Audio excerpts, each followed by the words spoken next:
numéro 6 que j'avais malheureusement, et je suis désolé, oublié dans la vidéo précédente, enfin dans la chaîne de vidéos précédente. Donc du coup je vais la faire. Donc en fait là c'est pour déterminer le produit de deux fonctions dérivées.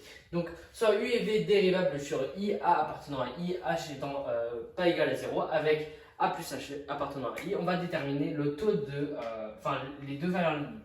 Donc pour déterminer les deux valeurs limites de u et de v, eh bien on doit déterminer le taux d'accroissement. Donc le taux d'accroissement c'est toujours égal à, on a notre fonction uv, facteur de a, de a plus h, pardon, facteur de a plus h, moins uv toujours. C'est comme f de a plus h moins f de a divisé par h en fait. Sauf que là on a uv à la place de f de a. Donc je peux le réécrire un peu mieux s'il vous plaît. Voilà, hop, tac. Et donc du coup, là maintenant ce que je vais faire c'est que je vais les séparer. Donc là on aura u de a plus h fois u de a, fois u de v plus h, pardon. Ça va être assez long, moins u de a fois v de a. Là, j'ai juste tout simplement décomposé le tout, mais ça revient au même. Donc maintenant, on va écrire l'autre ligne. Là, ce que je vais faire, c'est que je vais ajouter un nouveau nombre. Donc là, je vais tout réécrire, c'est assez long, hein. Fois v de a plus h moins u de a fois v de a. Et donc là, ce que je vais faire, c'est que je vais rajouter un nouveau nombre qui va s'appeler, que je vais nommer v de a plus h, pardon, ou non, v de u de a fois v de a plus h. Et comme je ne peux pas rajouter un nombre si je ne l'ai pas soustrait, je dois le soustraire par son propre nombre. Donc a fois v de a plus h. Donc là, ce que je viens de faire, regardez, c'est que j'ai juste ajouté ce nouveau nombre qui est juste là. Je vais le mettre en orange, mettre en évidence en orange. Donc il est juste là. Il est, voilà, c'est tout ça. Et en fait, comme je ne peux pas rajouter un nombre de nulle part, eh bien je suis obligatoirement obligé de le soustraire par ce même nombre juste là. C'est pour ça qu'on a un moins ici. Donc ici, donc c'est un h. Et à quoi ça sert? En fait, on va pouvoir le développer, enfin factoriser le tout ici, parce qu'on a un facteur qui est égal à v de a plus h, qui est juste ici, et on l'a aussi ici. Vous voyez, on a deux facteurs communs. Donc le premier facteur, c'est v de a plus h, donc le v de a plus h qui est juste là, et le v de a plus h qui est juste ici, et juste ici aussi, techniquement. Donc en fait, ce qu'on fait, c'est qu'on écrit v de a plus h,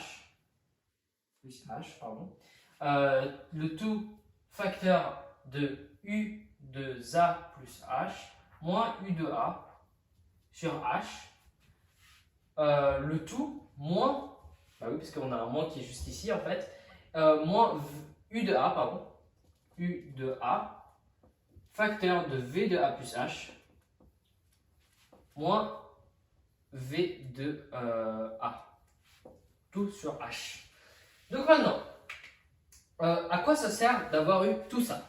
Eh bien, vous allez voir, comme u et v sont dérivables,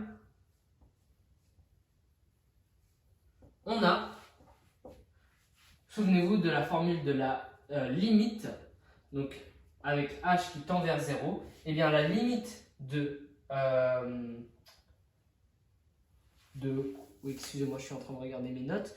Oui, la limite de u de a plus h moins u de a sur h, eh bien c'est tout simplement égal à u' de a.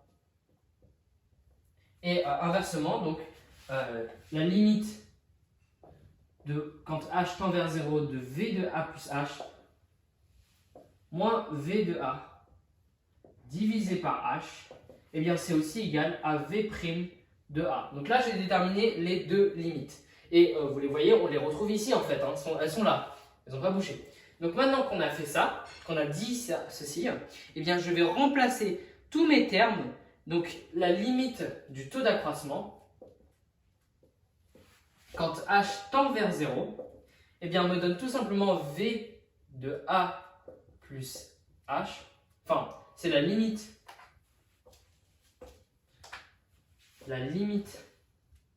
pardon, de h tend vers 0 de v de a plus h facteur de ici, comme je l'avais vu ici, ben en fait je l'ai remplacé par ça, donc c'est u' de a.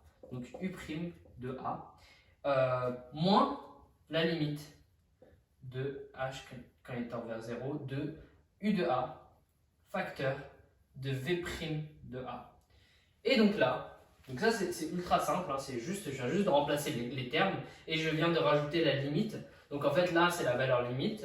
Et bien maintenant, ce que je vais faire, c'est que je vais conclure en disant que ici, eh bien ma limite du taux d'accroissement, quand h tend vers 0, il faut toujours écrire le h qui tend vers 0, et bien en fait c'est tout simplement v de a facteur, enfin v' de a facteur de u' de a moins u' de a, pardon, fois v' de a. Pourquoi est-ce qu'on a ici un v' de a alors qu'ici avant on avait un v de a plus h? Eh bien quand on remplace quand on avait dit que h tend vers 0, on doit juste remplacer le h par un 0. Donc en fait on a a plus 0 et c'est pour ça qu'on a un v de a plus 0, donc v de a. Et donc là du coup on obtient ceci, d'où le fait que la fonction, un peu de mal à écrire ici, la fonction uv est donc dérivable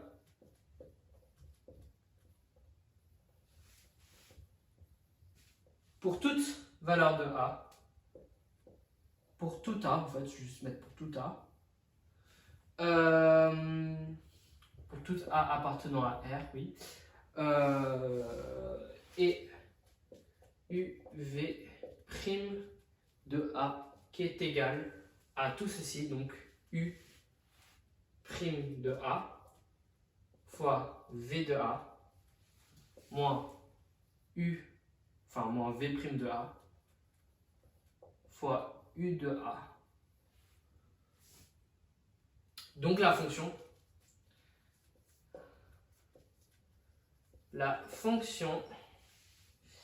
dérivable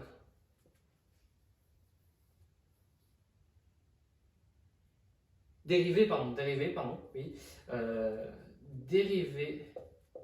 de la fonction uv est u' v plus v' u, enfin moins v' u. C'est pour ça que vous avez votre... Ah non, oui, pardon. Oulala, excusez-moi, je viens de faire une grave erreur. En fait, c'est un plus, c'est pas un moins.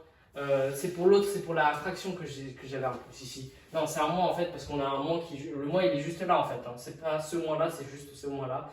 Et je sais pas pourquoi j'ai mis un plus. Mais bon, voilà. Excusez-moi terriblement. Et donc voilà, c'est pour ça que vous avez votre...